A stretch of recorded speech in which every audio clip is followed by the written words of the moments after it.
We live in a world that never stops offering more. More to buy, more to scroll, more to numb, and more to escape. Until the wanting becomes normal and stopping feels impossible. And somehow, the harder we chase it, the more burnt out, anxious, addicted and disconnected we become. This is More, a podcast hosted by people with lived experience of addiction, mental health issues, trauma, and neurodiversity, where the pursuit of more led us to rock bottom and has since led us to finding alternative ways to live. Each week we have raw, honest conversations with each other and our guests, grounded in lived experience, about what the chase takes from us and what's possible when you stop running. Through these conversations, we hear a diverse collection of stories and experiences from those who have found an alternative way to exist in the world. These conversations are recorded in a single take, with no editing, so what you hear is real and unfiltered.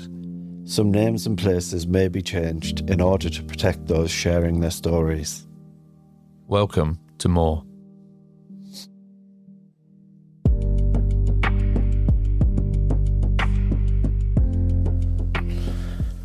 Hi and welcome to More. Warning, this episode may contain subjects that some may find triggering, so listener discretion is advised. My name's Toby. And I'm Rudy. Do a little check-in, mate. Yeah? Yeah. Let's do it. How are you feeling? I'm feeling... Do you know what? I'm feeling energised. I was... Last episode, we did in an evening, and it's different energy in the evening, isn't it? Yeah. So certainly after that, I'm feeling a lot more positive. I'm feeling good. I feel a lot of gratitude today. I woke up with the kids and had to do the whole daddy daycare thing, you know, which is a blessing, tiring, but yeah, I've loved every minute of this morning. So I'm blessed and grateful and positive. Excellent. How about you, mate? Yeah, feeling pretty good, man. I think sleeping all right at the minute, and similar. My son's mum's away, so I have been daddy daycare for the last few days and the rest of the week. Nice. So we've had a good few evenings, and there's football, so we've watched a bit of football together. Nice. Yes, it's been nice. I think things are moving in the right direction with everything at the minute. My recovery's feeling good, and you know, I think my stability, my mental stability is feeling pretty good as well. Good. So yeah, feeling quite grounded and, you know, grateful, I think. Yeah, that's good, mate. I got asked why we started doing check-ins, so I thought I'd just caveat this with, for me, doing a check-in is something I've learned to be really important for me, because my default setting when anyone asks how I am is, good, you. Yeah. And as a northerner, for me, yeah, I'm sound. Yeah, you? Yeah. So, yeah, just changing that dynamic when someone asks you how you are. Yeah. You know, actually taking a check on yourself and actually checking in with yourself as to where you are, I think is really important. Yeah. And to look past those good, bad, sad, angry. Yeah. And it's like, how are you really feeling? And it makes you look internally, doesn't it? Yeah. I mean, I'm still working into that. But yeah, that's that. So, what's been going on for you this week, mate? What has been going on for me? Finished my website with my new business partner, ready to launch a new. It's what we've both done work-wise, but you know, we're coming together and creating a business from it. Nice. So that's been exciting. The website has been a labour of love, but we got there in the end. I met someone about some work yesterday, and it was a positive conversation. So we'll see, you know, and the rest is recovery in the meantime until I am back in the game work-wise. You know, it just gives me that extra time.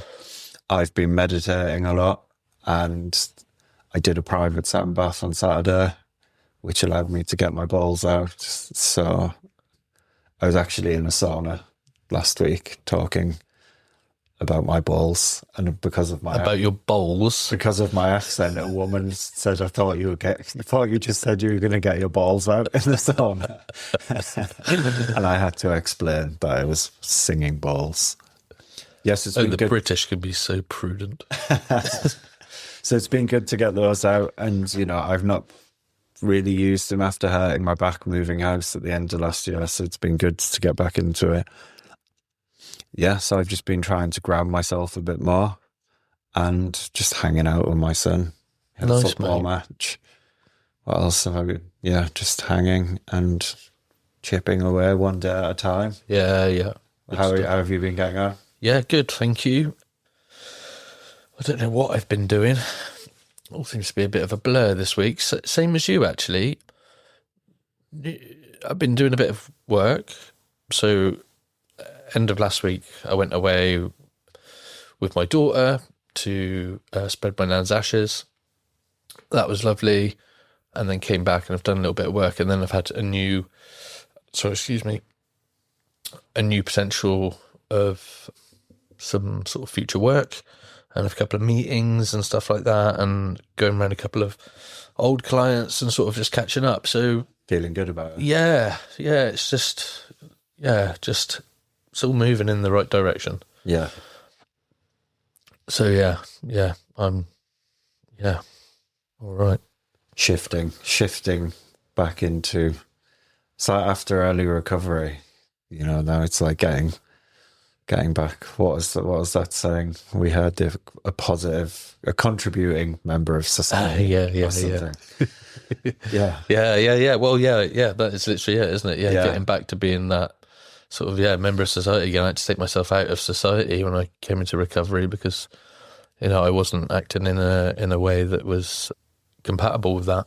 Yeah, and I guess that brings us on to what we're talking about today. Really, is one of the reasons why we found it hard to be a positive, contributing member of society over the years. You know, which is, I guess, getting your diagnosis of the mental health, the neurodiversity, the other things that you've had going on. Yeah, and it kind of gives you that. Well, this is what we're going to talk about. Does the label make you labelled, or does it make you liberated? Yeah. And what our own experiences have been with that. And that part of that is the diagnosis, the coping mechanisms, the masking, and then, you know, that cost of what has happened in that undiagnosed period of trying to perform like a normal human being. Yeah, mate. You know, which for me, my first diagnoses were in my mid to late 30s. You know, I'd caused a lot of damage in those years prior to that. And I guess it's, you know, how we felt getting that diagnosis. Yeah. Whether it's sort of set you free. Yeah. Yeah, or kind of, because, you know, you could quite easily recoil from it, couldn't you? Yeah. As well as you know, leap forward. Yeah. That's cool. Well, we've got a bit of documentation here with some statistics on that we can refer to as well. Did a bit of research. Keep it factual. Yeah. Straight facts. And so, you know, the numbers behind what is going on in the UK currently, so 15% of the UK population is neurodivergent. That's roughly 10 million people. 10 million people. It's crazy, isn't it? And not knowing, like 50% of those are not diagnosed until they're 18, until they're adults. Yeah. You know, and I think through those most formative years as a child in the school, the very old school environment. Is the damage already done there? Yeah, and the trauma, you know, the injuries of, you know, not fitting in, the shit guilt, the panic attacks. You know, I think for me, any public speaking, I was literally having a panic attack. You know, even just reading in English, excuse me, you know, knowing that it was coming around to my turn, I'd be like sweating, nearly passing out, like going white, and then I just couldn't get my words out. You know, I heard all of that pressure. Yeah.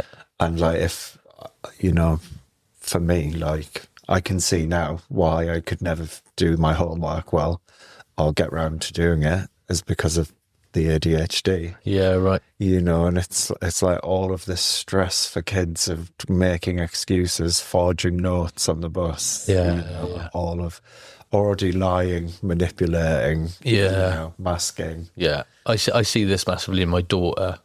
You know, she shows quite a lot of ADHD traits, and you know, if I didn't have the awareness I had, I could literally, like I was in school, just punish her because she just cannot sit still. I've never known her sit still. I call her my little butterfly because she's just like, even when you're talking to her, she's like, climbing up, down, upside down, whatever. But like the sort of, because it's frustrating, especially when you're trying to teach them something, the go-to is, so it's my phone ringing again. The go-to is just frustration with them. You know, why aren't you doing this? Stop doing that. And you know, that builds into them what was built into me. Is like, you're not doing it right. You're just not doing it right. You're not living. You're not being right. You know, you're not existing right. Yeah, it's trying to nurture it, isn't it? But your patterns are so deeply ingrained of what you know from your parents doing that too. And it's like, you know, I get it, man. I catch myself, you know. Yeah, so 50% of neurodivergent adults not diagnosed until age 18, which is mental considering the NHS basically wait time is 3 to 5 years. Yeah, which, you know, if children in that learning environment of school, and they're expected to get GCSEs and, you know, whatever else at the end of the school, of their time at school, or A levels, which is pre-18, and they flunk because they're not catered for correctly. Yeah, you know? totally. There's a lot of society who've got those long-term effects of the fallout of that, and the self-worth. Yeah, it's all connected, really. Isn't it? Massively, and we'll get into that sort of like the internet connectivity between all of them a little bit later on. But like, so 3 to 5 years, that says. When I went private for my diagnosis in the end because my GP told me it was a minimum of 6 years. Yeah. 6 years. What, is there just like one psychologist out there doing diagnoses or what? Crazy, isn't it? These statistics speak to, you know, a real deficit in, you know, people getting correct and timely diagnoses. You think that would prompt some areas of, you know, retraining or building that part of the NHS more rather than stretching it more. Well, one of the first psychiatrists I spoke to when I got home from treatment, I don't know how true it is, but he said the reason why the waiting lists are so long is not because there's not the staff, there's not the budget allocated to catering for all of these new applications for a diagnosis. So he said that it's not that there's not the staff or the competency. He said the government just haven't budgeted for this huge increase, so they don't have the funds to offer that service. Yeah. I don't know how true that was, but it kind of makes sense. Yeah. And then I think, I guess as neurodivergency has become more of, you know, we have more research and more knowledge, and if you can listen to many podcasts and read books and articles about, you know, how it all is now, it's more prominent in society. But I also think, from my perspective, I'd be keen to see the research that does come out down the years of the increase in neurodiversity is how that relates to all of the things we're fed as a society of social media, Yeah. the algorithms, being on your phone, Oh, you know, all of those things, TV, binge watching TV. Yeah. And it's like all Isolating. of these, everything's God, as far as getting- food as well, Yeah. you know. and it's all just distractions from being conscious and present, Yeah. which ultimately, you know, for ADHD and, you know, those is part of that, isn't it? You can't focus, you can't be present. There's some really interesting studies done into whether neurodiversities can be not caught, but caused, I suppose.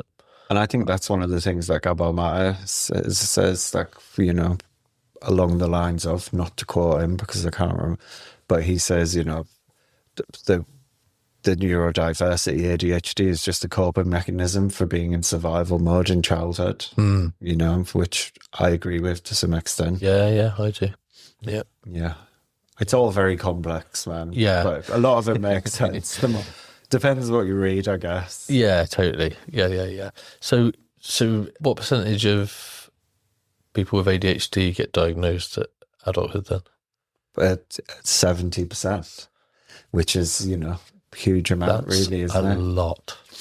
And then it's kind of like all of the other stuff what comes with that, you know, all of the trauma you put yourself through, PTSD, like the situations you get yourself in. Like, people who are neurodiverse are prone to addictions, which we both know and have experienced. You know, it's crazy, isn't it? It could be just, I think the system as a whole. Yeah, well, prone to so much as well, aren't you? In most neurodivergent categories, but common being obsession, compulsion, you know, just the OCD, stimming, you know, self-stimulation. Yeah, well, that's my leg just never stops. Yeah, exactly. Yeah, and there's so many of them in there. But you know, when you kind of think of a life as sort of like a linear chart, and you put all of these sort of like,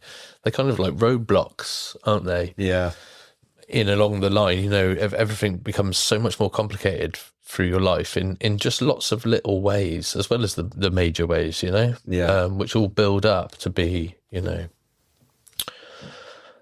a bit confusing. Yeah, and I think they cause you like the masking. Like, a prime example of my leg is, like, I work in an office environment in my career when I lived in London, and then my leg would just be going and I'd be working, but then people down the end of the desks are complaining that their monitors are shaking. What's going on? Flapping around. Yeah. And it's like, it's causing my legs just don't stop going. God, I don't want to sit by Rudy today. He doesn't stop. Yeah. Well, it would just be like, Rudy, can you stop shaking your leg? And I'd be like, oh yeah, sorry. Then 2 minutes later, again, it just goes. Yeah. And then I feel more triggered and under pressure. You know, and I'm sweating. Yeah, and then all you can do is just concentrate on not moving your leg and nothing else. Yeah, mate. Yeah, that's kind of. So, what have you? How did you before your diagnosis? Diagnoses, is that diagnoses? Diagnoses is diagnostics. Before you had a diagnosis of whatever, what did you sort of tell? How did you justify the stuff that you did to yourself in your head? Does that make sense? Yeah. I used to just justify it as, you know, this is how I was brought up. Yeah. This is my hometown. I blame my hometown. Yeah. And I'd be like, you know, I grew up not giving a fuck, really. Yeah. And this is how I meant to, this is in me. This is how we are from where I grew up. Yeah. That's like justification for like the attitude stuff, do you mean there? Well, just yeah. And like, what about like the repetitive, addictive, compulsive stuff? Well, I guess that's just kind of like, I just put that down to, I'm just doing what everyone else is doing around me. Yeah. It was never me who was the problem. Yeah. I'm just getting amongst it. Yeah. It's everyone else. Yeah.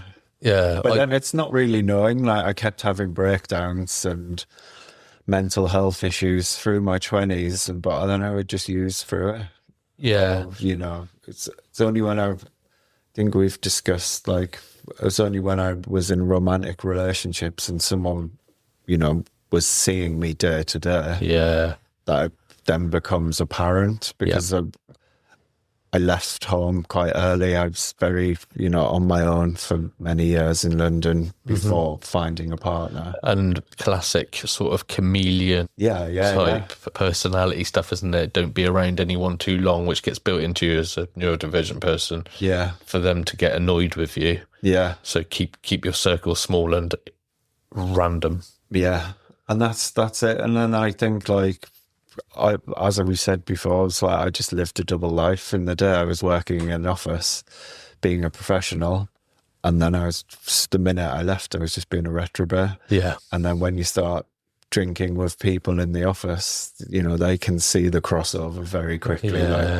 Getting kicked out of work's Christmas parties and having sex with staff members, and doing all of the stuff that, in your 20s, you think you're just having a good time, but you're actually causing a lot of damage. Yeah, just being that guy. Yeah. Yeah, and then you realise that's just how you are. It's not just a gap year. Yeah. And then, and you're just, I guess now looking back, having that self-awareness, I'm just like, how didn't anyone point it out to me before? And I guess that's kind of getting diagnosed as an adult.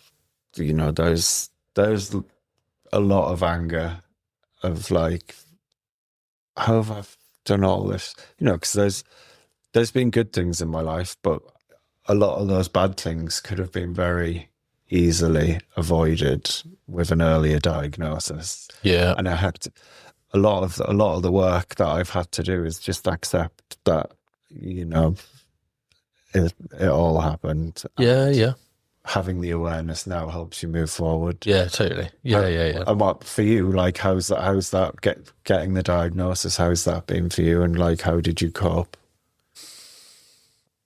Well, I mean, if it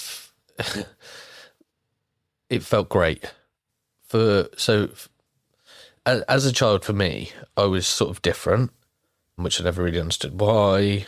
And again, like you, I sort of thought it was my environment. I was always sort of like the outsider. Yeah. In every scenario. Yeah. I just somehow just ended up being like the odd one out. But so I was basically just annoying. Yeah, man, I thought I was just a nuisance. Yeah, do you know what I mean? Everyone just kind of thought I was just a bit annoying. After the more someone got to know me, they're just more annoying. Yeah. So then, becoming an adult, having grown up like that, I sort of pretended to be the kind of person who wasn't annoying, which is what brought me to that kind of chameleon. It's a double life. Yeah. It's exhausting. Yeah, masking. Yeah. Totally. So getting the diagnosis was like, because I went from being young, just being called annoying basically and bullied and stuff like that, to sort of when I was in the military, and there's no hiding from each other there. Yeah. You're all confined spaces together, to being called autistic, by sort of, you end up being around some quite clever individuals. The member of the armed forces that I was in, it kind of attracts sort of intellectual types as well. And that's when it went from being like, you're a bit annoying, to being, well, you're obviously Aspergic. Yeah.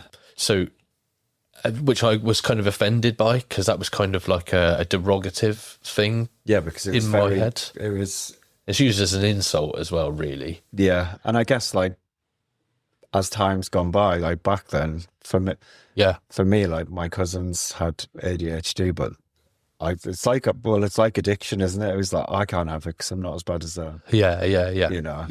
Yeah. And then, but when I paid privately to go for an assessment with a what's the name of the type of psychiatrist who does it? Can't remember. It come to me. But yeah, so I paid and had a psychiatric assessment basically off the back of my therapist saying you show clear signs of ADHD and autism. I think it will help you to get an assessment mentally as well as literally, because I do struggle with certain things literally. And then just having somebody who is a clinical psychiatrist, I think is the name. Just having somebody who's, a properly, qualified person for my brain, having somebody like that tell me and explain to me why. And, I got a massive report. Yeah.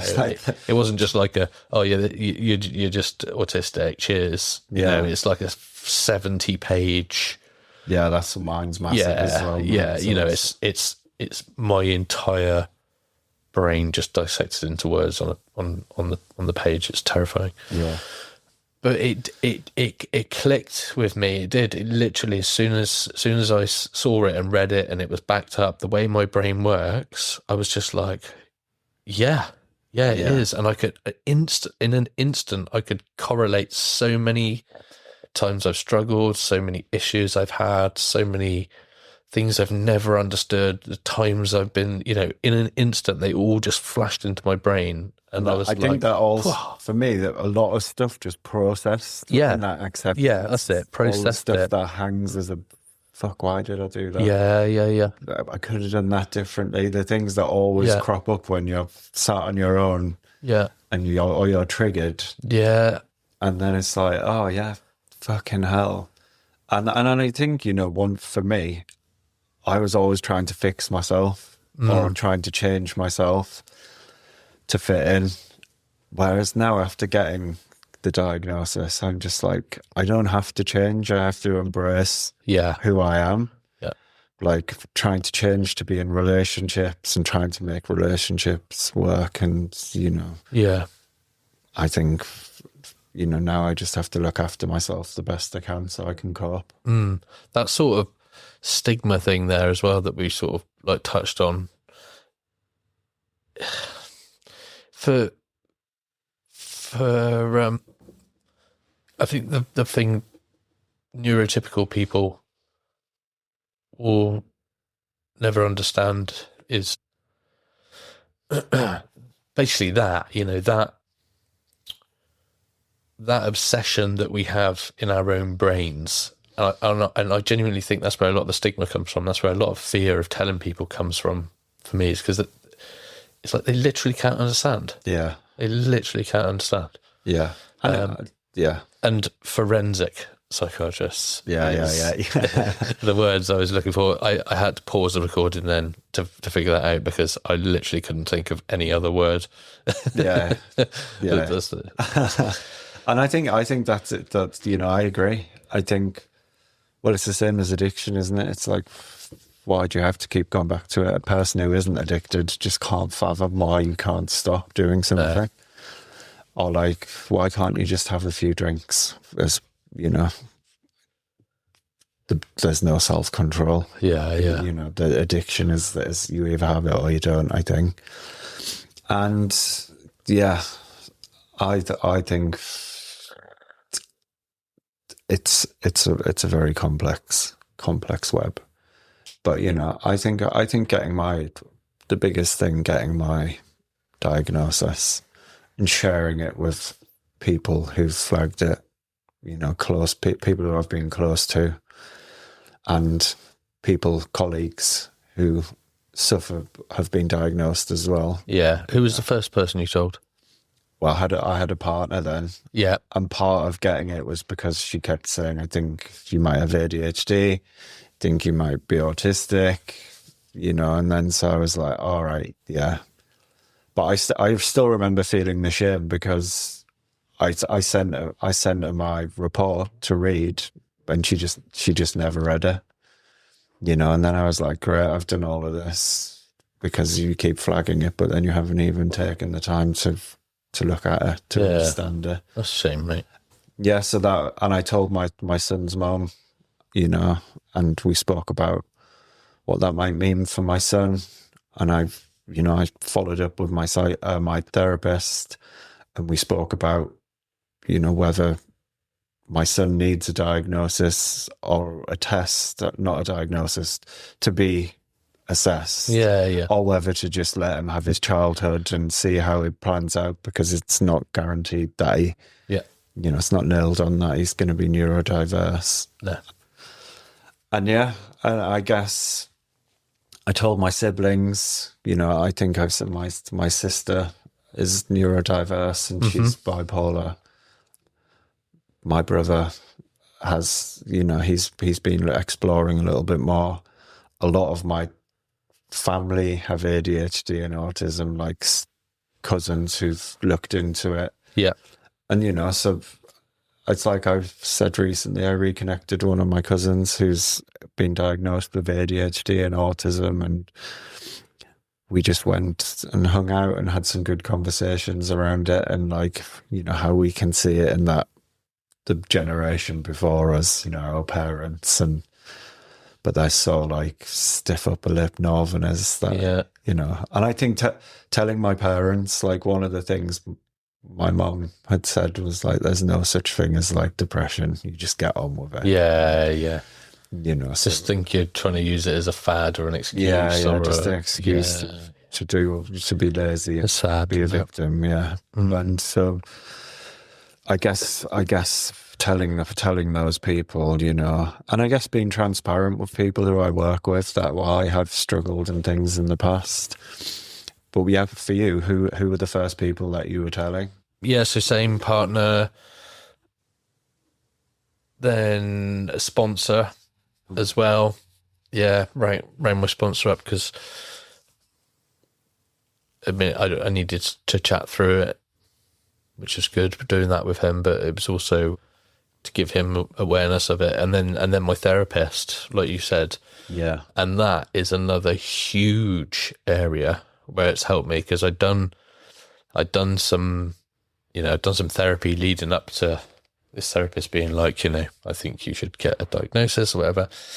And then since getting a diagnosis, my therapy has been tailored to a neurodivergent person. Yeah. Which makes a huge difference. Yeah. Huge difference. It's because, you know, I went to a therapy session right early days, you know, when I was still figuring everything out. And basically all he kept doing was going, and how does that make you feel? Yeah. After sort of every, you know, CBT. But I was like, I don't know. And he's like, well, what do you mean you don't know? I'm like, I don't know. Yeah. I don't, that's the bit that's missing. Yeah. And now my therapist now, who sort of doesn't specialize in neurodivergence, but treats a lot of neurodivergent people, so kind of specializes it. You know, she cuts the questions the right way. Yeah. She doesn't float around the fluffy bits, because she knows that I just don't understand, and I'll just give her an answer to shut her up. Yeah. And she even gets halfway through explaining something, and then I'll go, hang on, let me reframe that. And she'll just give it me in black and white, and it goes in. Yeah. When it's given to me in the frame that I understand, it goes in and it works and it helps and I can use it. Whereas when it's framed for someone who thinks differently, none of it goes in. Yeah, exactly. And I think that's a lot of the world. Like, I can see back now, like just having normal conversations and feeling so awkward, and people are talking to me and none of it's going into my brain. Yeah. And I'm just there like stone cold. Please don't ask me a question. Yeah. And you're just like, and that's why I would drink and use so much. I'd just be like, and then I could just have, you know, I just don't have that ability to connect and read situations. Yeah. And it's very freeing getting the diagnosis, and like now it's hard at first. Is there anyone you didn't tell? 63 million people in the UK, Tyler. Haven't told everyone. No. Well, presumably 63 million people are going to listen to this, mate. So. No, I think like I've always been quite open about, you know, most things in my life, you know, over the years. And I guess because a lot of it is like a badge of honor when you're living in that madness, Yeah. and you're driven by ego. I've always been quite open. So if anyone asks me, I'll never hide it. Or, you know, I guess as we've discussed before, like even people are like, oh, you were in Thailand for 3.5 months. How was it? Must have been amazing. And I was like, well, I was in a mental institute, a facility. I wasn't enjoying Thailand. Other than that, Yeah. I was suicidal at rock bottom, but I was having, oh yeah, it was great. You know? And I think I've just always been quite open. And I think given that awareness now is, you know, it's just understanding myself more, and I can see clearly why my relationships broke down, why some friendships have struggled, why I can't do certain things. You know, I think just having that self-awareness is a blessing. I'm grateful for that, really. And I think, you know, that having the diagnosis, the labels that we have, you know, it does, from a day-to-day basis, you go through, your mindset changes from, why do I keep doing that? What's wrong with me? Why can't I do this? To, you know, oh, this is why I need to do it differently. Just take a breath. How can I deal with this differently so I don't, you know, hit the same? It's understanding your patterns and trying to change them. You know, no one's perfect. It doesn't always work, but it's learning and moving forward each time. And I think it's like what we were discussing earlier. Having the understanding helps me to be a better parent. Like I said yesterday after my son's piano lesson, he said he got in the car and he's learning a song and he couldn't get it right. And he said his piano teacher said something to him.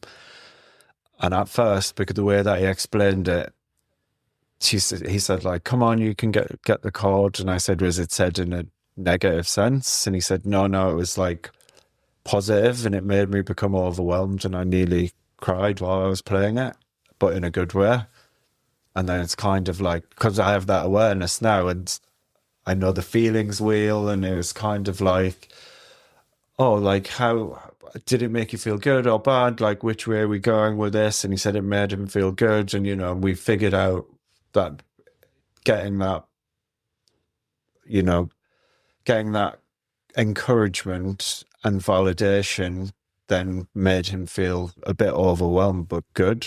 Yeah. Because it made him believe in himself, and then he finished up, you know. Yeah. But he found it a bit overwhelming. Yeah. And just having, you know, understanding what I understand now. Yeah. It allows me to have those conversations, you know. And he come home and I said, the way that I do it to help me is that I journal and record all of these things. And then when I'm triggered again and I get that feeling, I go back and read it and then be like, oh, this is the root. This is what I felt the root was, what's changed. And then he come on and he journaled it last night. Yeah, it's so nice. It's quite an amazing thing. That's really. so nice. If that's not an advert for why awareness is the key, I don't know what is. Yeah. And so that's, you know, it's quite an amazing thing. But, you know, I think on the flip side of that, where we've said, is it liberating, or is it, you know, what did we say? Is it being labelled, or is it being liberated, you know? For me, liberation. Yeah. 100%. But the stigma of the label as a sort of like chaser, because there's still people I haven't told deliberately. Who have you not, you know? You know, I don't tell my clients. Yeah. I haven't told a lot of my family. Yeah. You know, sort of like extended family, as it were. So the guys who I saw last weekend, you know, I don't think any of them know that I've had a diagnosis of any of it really, and sort of some friends from back home, because back there it's a little bit further behind the times than we are here. Yeah. Well, I've not told many of them. Yeah, just because they probably don't give a shit anyway. No, yeah, definitely, yeah. But I'm afraid of them not giving a shit. Yeah. I think slightly, I think I'll be a bit offended by it. Yeah. I'm only just sort of processing this now, really, as it's coming out. But, and, I just, this, I guess what I'm saying is the stigma's there for me. Yeah. Still. Yeah. Just for whatever reason. I think it's just a built-in, learn. Well, it's defense, isn't it? Yeah. It's keeping yourself safe. Yeah. It's a coping mechanism. It shouldn't be, should it? It should be quite the opposite. Yeah. Which is what we're trying to. But I think you get there over time. Like, I think now I'm quite open about it. Like in that first conversation I had with these guys about doing some work last week, I just said,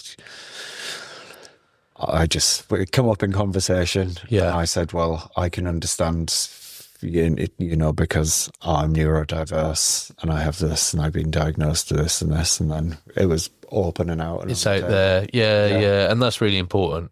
Yeah. It is, yeah. And I think for the work that I do, it gives me that attention to detail. Yeah. And, the perfectionism that comes from being autistic and ADHD or ADHD, whatever. Yeah. That helps me in my work, because what I do, you need to have that attention to detail, because you're working with, people's confidential stuff. Yeah, totally. Have you ever felt like you've played up to your diagnosis? I don't think so. No? I think, I just think it comes, I think I've probably tried to play down it before I was diagnosed. Yeah. And masked a lot of it. I don't feel like, I think I'm quite authentic, and some days are better than others with it. I don't feel like I've had to, since being diagnosed, I have performed to it. I guess you can use it as an excuse for not wanting to do certain things. I've probably used it being like, oh, I'll do it later. It's because I'm this. I can't do too many things at once. So my brain doesn't work like that. But I don't think I've play act. I'm not very good at the role playing. No. It's very what you see is what you get. Yeah. I'm quite one-paced. I've had the mindset of it. I've had the thoughts of. Can't really think of an example, but I know I've caught myself thinking, almost like when it's almost the mindset of what would a normal person be doing here? I kind of have that, but it doesn't come out in my brain like that. It's kind of do whatever, just that masking sort of chameleon stuff, and then I kind of have the immediate knee-jerk reaction to that, to being oh no, don't do that. What would what does it, or the autistic, because I don't know who I am at the moment. That's what I'm trying to figure out. What would they be like? Should I be like?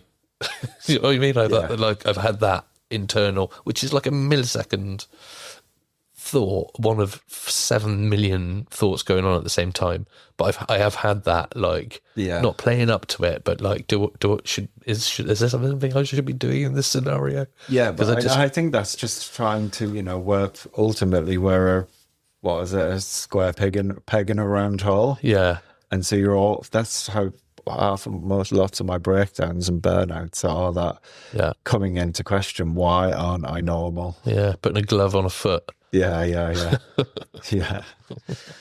Yeah, so it is a challenge, but I think the more that people talk about it and the more we know, it does become more open and people can be more vulnerable with it, and that stigma around it starts to lift, hopefully. Yeah. How much of what people think they know about you is actually you then?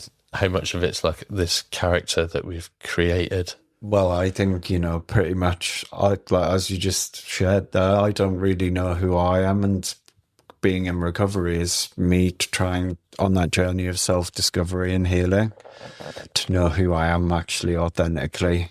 Like, I think for you, example, you've met me in recovery. I'm quite authentic and trying to live more authentically. Yeah. But I think people from my past, they know me as the party goer, the very sociable, like my siblings know all as that. I remember my brothers, we had to get siblings and family members to contribute to my assessments. And he said, like, the life and soul of the party. And that's because when I was using, that's given me that opposite character of who I actually am. Yeah. And that's everyone in my life knew me as that other person because that's all I did. Yeah. Every single night that I could, I'd be using and drinking and socializing and trying to fit in and find my way. But really, that was all just a mask. Yeah. Those when you're laid in your single bed in a flat chair in London on your own, hungover or on a come down, there's a very different person behind it all. Yeah, definitely. And that's wearing that mask, just it's exhausting. Yeah. And you're on a one-way ticket to one place, or sometimes you get to rock bottom sooner or later, but I think everyone who is masking to those extents is going to find a rock bottom if they don't find help. Yeah, totally. From my experience. Well, it's causing internal trauma. Yeah. Isn't it? Yeah. Which leads to PTSD symptoms. Yeah. Yeah, exactly. The dangerous situations that I put myself in, in London. Just mad. Even in the Northeast, everywhere I've been, the dangerous situations I've put myself in. Yeah. They're just like, because I don't have that self-control of, I don't have the understanding of situations and so, but yeah, I think that's a good question really, isn't it? I think like my parents probably don't, I know my parents just don't know who I am at all. Yeah. Like people see me as one kind of person. Yeah. And like spent half of my life after I moved away, like going back to my hometown to see friends and, oh, you've changed. You're not that same person, and people always saying that as I've tried to understand myself and what's going on, and I've tried to change little things. Oh, you've changed, Yeah. You're boring, you're whatever. And it's all just been a long quest of me trying to understand myself. Yeah. But trying to fix myself as well then, rather than living in acceptance, which I'm doing these days. Yeah. And no one sees that invisible tax on every interaction. Yeah. That mask going out in public, let's call it, but the scripting, the rehearsing, the having the conversations that you're going to have with people in your head. Yeah. 100 times before you get there to have the conversation with the person. And then when it goes wrong, spending the next hour replaying it over and over in your head. Yeah. Well, and that, it can be days, can't it? Years, Yeah. Christ, yeah. And that's when you're at like a party or in a bar, someone else is talking to you, but you're playing that other conversation through your head and just you're not even hearing what they're saying. Yeah. It is exhausting. Yeah. Isn't it? Yeah. It is exhausting. And then, you go back to your, like you said before, you're back to with self, we sort of call it now, don't Yeah. when it's just you, and I'm not that person because I was the same as you, I'm, my mum said to me many times in the past, oh God, I bump into people and they say you're so like helpful and do this, do that and whatever. But when you come back, you're just like, you don't want to do anything. You want to, and that's not just a childish child revolting, that was me going out, pretending to be the person that the little old lady over the road needed, and then going back and just being so worn out that I can't even have a conversation. I'm just like, I'm not interested in having a conversation about something. I've depleted my social battery. But having no understanding that that's happening, just coming back into a house or like a safe space or wherever it was, and just feeling exhausted. And that's what I would do at home, is just go and sit in my room out the way on my own. My recharge is TV. Always has been. I can literally switch off. I can watch because I can get so into the imagination of it. It becomes a single track thought. I become in the I get very integrated in it, and since a very small child, that's my recharge. But in society, sitting around watching TV all day isn't thought of as recharging, is it? It's thought of being a lazy see you next Tuesday. And it really is. It really is. Funnily enough, my cousins are one of my earliest memories at their house is because we didn't really have a TV when I was younger. We had like a little black and white TV, but we didn't get it until quite late. But yeah, my cousins had a TV, so went round there, and I remember like just sitting in front of the TV and being like, whoa. And then like the program or video or whatever it was ended, and I was just sat in like a dark room on my own.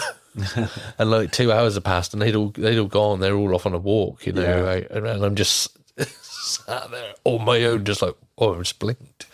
But like that was that. And I think for me, that's been music. Music's always been like medicine to me. Okay. And it's got me through some very dark times of, I guess it's always kind of helped. And I think I've shared with Ludovico and Audi's modern classical, has probably saved my life. On many occasions. I've been feeling suicidal. I'm not promoting escapism. just something I've noticed about me. And I guess that is a big hard question that you asked me. I guess how much of what people think they know about you is actually you as well. I guess it's a big. Very little, like we said. We've kind of both said now. When you get into a relationship, there's no hiding, is there? Those are the people that start to see the real you. But right now, God, I don't know who the real me is. That's what I'm trying to figure out. That's what this journey is ultimately. I think I'm as real as I've ever been.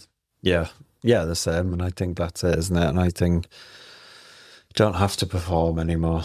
I am who I am. I'm trying my best. My life, and I guess get understanding things now. Do you think if you had an earlier diagnosis, you would have lived differently? Or do you appreciate all of the stuff all of the traumas and everything you've been through? Has it made me here today? See, that's the dilemma, isn't it? Am I the product of my environment? Yes. Yeah, I am 100% now. I have that awareness. I don't know. That's a real conundrum. That's because I believe in that everything happens for a well, I sort of believe in that, but I believe that everything that's happened has led me to where I am, which is where I need to be, and that's good and so on. But then also there is that, well, if I had have come across this earlier, maybe would where I am now be a bit, better than where I am, which is a real sort of like dance, isn't it? Give it a one word answer. Yes. I think I would have done things differently. I think generally it would have been positive, more positive. Yeah. What about you? Yeah, I think, well, I guess you can't really change the past, but if having that awareness, I probably would have lived my life a bit differently.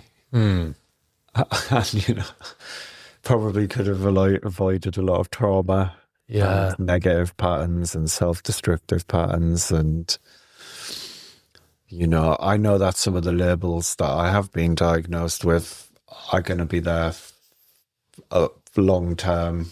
And it's, 30 odd years of my life, of not knowing. Who you just can't put a thing on it, can you? To be like, oh yeah, I would have done all of this differently. Yeah. I mean, it's a tough question. Yeah. But I do think, ultimately, all that I've been through has got me here today. Yeah. And I'm grateful for the resilience that I have. 100%. The ability to sit and talk about it and share it with people and be confident doing that, because that's my truth. Yeah. Story. Yeah. And hopefully maybe we'll help someone else. Yeah. And yeah, I'm keen to, I don't know how much me and you individually will, but contributing to removing that stigma in ways, with the way that I communicate it to people. Yeah. Yeah, I hope so. But yeah, I think that the hard way, there's lots of glamorizing to be done in my past. It's hard to overlook the toughness and the lows, So I think I quite enjoyed some of the hardware. Yeah. But obviously the consequences are that catastrophic and traumatic that, the hardware isn't the easy way. Yeah. Yeah. I'd love to, if anyone's listening, hopefully there's at least one of you. If you had the language earlier, would you have done things differently? Or did the hard way make you who you are? Yeah. I'd love to hear some answers on that from other people. It's a big question. It is. Yeah. And sort of to wrap it up there, I think it's a good time just to reiterate or recap. Basically, pro or con diagnosis? I am pro diagnosis. Same here. And if you're listening and you're not diagnosed, but think you want to be, or that's your sort of like path going on, we're here to support if we can. And, if nothing else, we got love for you. And if you have been diagnosed, we've got love for you, neuro-affirming. And I've got a little quote to close us out on here. Yeah. All right. So the pursuit of more. Neurodivergent people run the productivity race harder than anyone.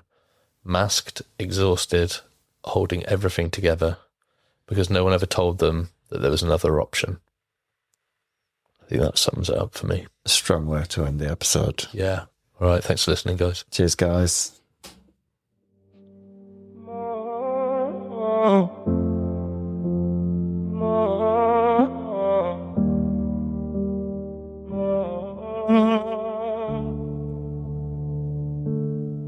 More to take, more to chase, more to numb, more to escape, more screens, more pills, more noise, more thrill. We wanted more, we lost ourselves, we paid the cost, the deeper we delve. Always more,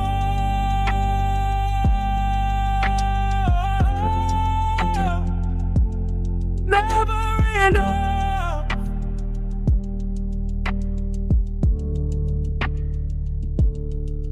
Always more,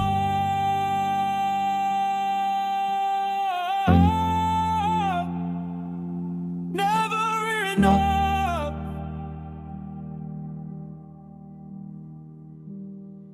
Until it breaks.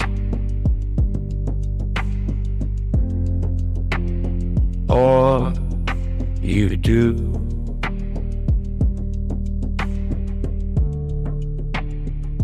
Until it breaks.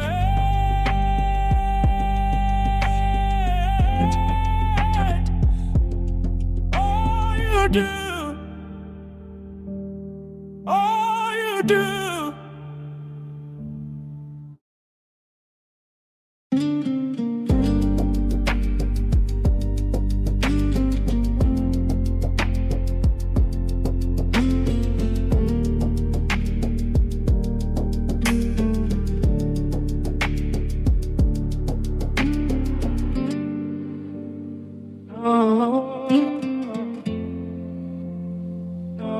Oh,